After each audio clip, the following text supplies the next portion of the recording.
Ribéry. Ribéry. Robben! Robben! Jetzt macht er sein Tor!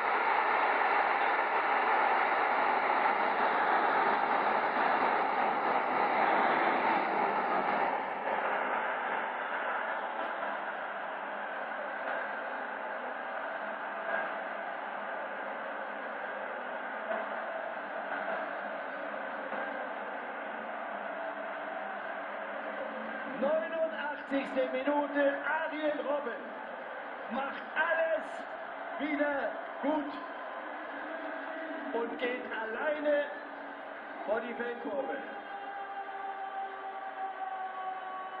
Hier, aber Ribéry, wie klasse hat er diesen Ball behauptet und dann steht er wieder vor Weidenfeller und diesmal gewinnt der Holländer.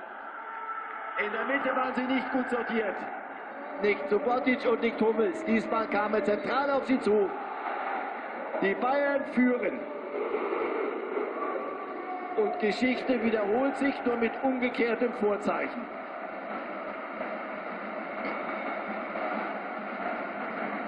Barcelona 99.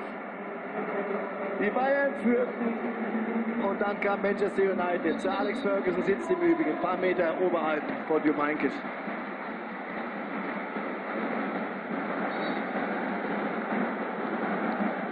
Scharin und Schieber gekommen.